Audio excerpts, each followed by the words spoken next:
All right, so we heard the Attorney General talking about this effort by Russia to influence the election.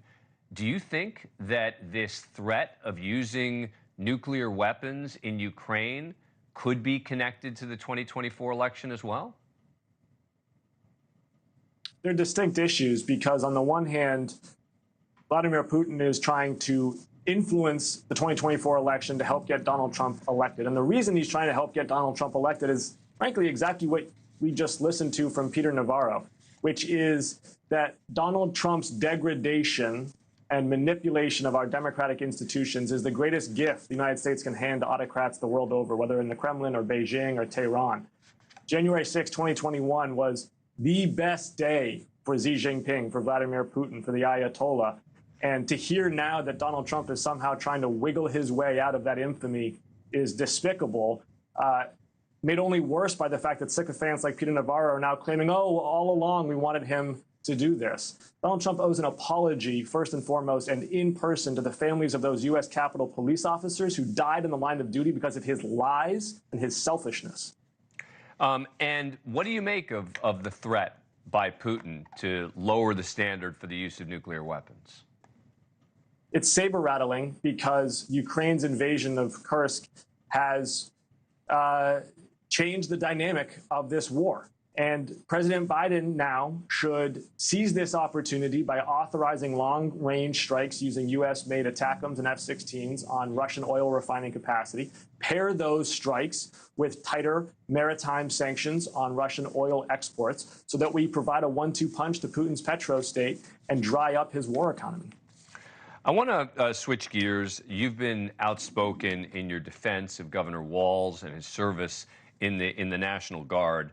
I want to play you a number of folks who worked with him who have spoken out publicly on Megyn Kelly's show attacking Governor Walz. Let's listen. And Walz has made the wrong decision. He's not brave. I call him a coward because he is, because he took the easy path. And I called him a deserter also because he left his post, he left his duty station, and he walked off into the sunset. What would you like to see him do? Apologize. Apologize to the... And Congressman, of course, they're referring to the fact that he ended up running for Congress and not serving in the end with his unit. What do you make of those criticisms?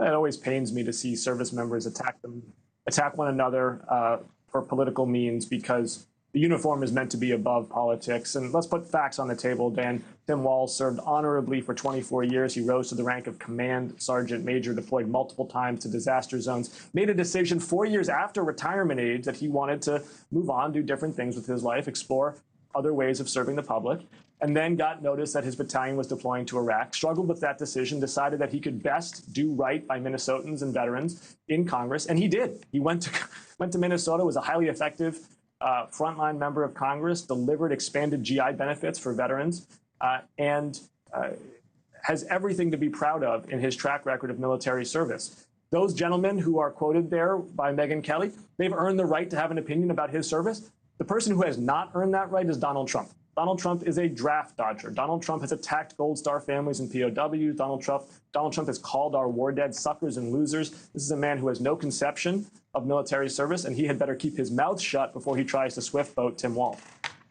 Final question. Attorney General Garland was out speaking about the Russian disinformation campaign. Many on the right have criticized now already the Attorney General for not taking action against Iran, for also trying to influence the election, but on behalf of Kamala Harris.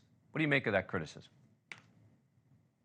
No foreign entity should be interfering in U.S. elections, not the Iranians, not the Russians, not the Chinese. And that's not a Democrat or Republican thing. That's an American thing. American voters should decide American elections free from foreign influence. One reason why I was a co-lead of the TikTok Divestment Act, because half of young Americans are getting their primary source of news and entertainment from TikTok, which means that our biggest ideological adversary is platforming the information that Americans are using to make big decisions about politics, and that's unacceptable. Thanks for watching. Go to joinnn.com to find NewsNation on your television provider. And don't forget to click the red subscribe button below to get more of NewsNation's fact-driven, unbiased coverage.